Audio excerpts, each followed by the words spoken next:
আমাকে হারিয়ে ফেললে খুঁজে পাওয়া তোমার জন্য কষ্টকর হবে।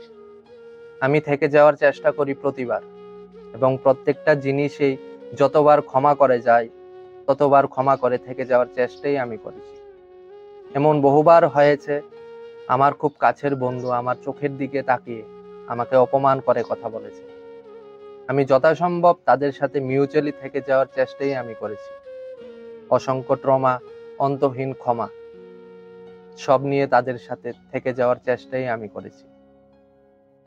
কিন্তু যখন দেখলাম আমি আমার আর এই বন্ধুদের সাথে পেরেই উঠছি না, তখন মনে হলো নিজেকে এইভাবে বিলিয়ে দেওয়ার কোনো মানে হয় না। তারা আর আমাকে খুঁজে পায়নি। ওই যে প্রথম বললাম, আমি থেকে যাওয়ার চেষ্টা করি প্রতিবার, কিন্তু যখন দেখি থাকা সম্ভবই না, তখনই আমি হারিয়ে যাই। আর একবার আমাকে হারিয়ে ফেললে প্রত্যেক 99 গিয়ে তোমার আমাকে বেমিলে হারিয়ে ফেলতে হবে। এই পৃথিবীতে 750 কোটি মানুষের মধ্যে শেষের সংখ্যায় গিয়েও তুমি আমাকে মেলাতে পারবে না। সবাইকে খুঁজে পেলেও আমাকে তোমার হারিয়ে ফেলতে হবে। সত্যি বলছি, আমাকে হারিয়ে ফেললে খুঁজে পাওয়া তোমার জন্য কঠিন হয়ে যাবে। এমন হয়েছে, একটা সম্পর্কে আমি থেকে যাওয়ার বারবার চেষ্টা করেছি। আমার মনে হয়েছে এই সম্পর্কটাই দায়িত্বে নিয়ে থেকে যাওয়া উচিত, কিংবা এটা কন্টিনিউ করা উচিত। কিন্তু যখন দেখেছি কোনোভাবেই এই সম্পর্কটা টিকিয়ে রাখা সম্ভবই না, তখনই আমি হারিয়ে গেছি।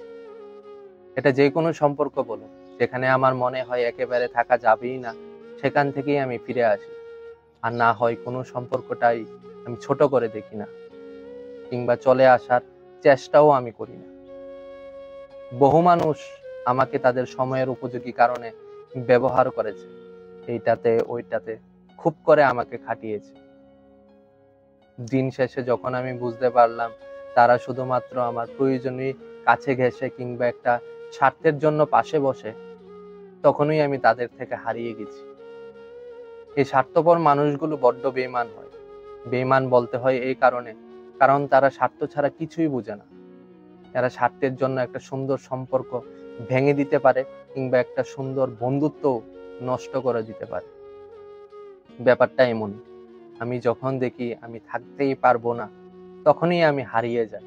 আর আমাকে একবার হারিয়ে ফেললে প্রত্যেক সংখ্যায় বেমিলের মতো আমাকে তোমার হারিয়ে ফেলতে হবে। আমাকে তুমি আর কখনোই খুঁজে পাবে না।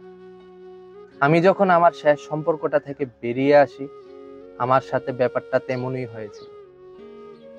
একটা মানুষের জন্য যা করা যায়, যতভাবে স্যাক্রিফাইস করা যায়, ঠিক ততভাবে স্যাক্রিফাইস আমি করেছি।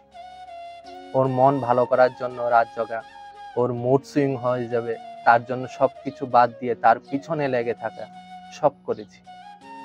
আমার পরীক্ষার রেজাল্ট তার জন্য খারাপ হয়েছে, আমার বন্ধু বান্ধবদের সঙ্গ তার জন্য ছুটেছে, আমার ফ্যামিলিতে বদনাম তার জন্য হয়েছে, আমার নিজের কেরিয়ার ধ্বংস তার জন্য হয়েছে, আমার একটা ভালো অবস্থান তার জন্য ছুটেছে। কিন্তু তারপরেও আমার মনে হয়েছে তার সঙ্গে থেকে যাওয়া উচিত। কিন্তু যখন দেখলাম আমি আর কোনো রকম ভাবে পেরিয়ে উঠছি না, আমার আত্মসম্মান আর আমাকে সায় দিচ্ছে না, তখনই আমি হারিয়ে গেছি। আমি আমার শেষ সম্পর্কটা রক্ষা করার জন্য অনেক কিছু করেছি, যেটুকু বললাম তার চেয়েও বেশি করেছি। কিন্তু যখন দেখলাম আর আমার দ্বারা সম্ভবই না, তখনই আমি হারিয়ে গেছি। আর একবার আমাকে হারিয়ে ফেললে খুঁজে পাওয়া তোমার আমাকে পেয়ে যাওয়ার মতো কঠিন হয়ে যাবে।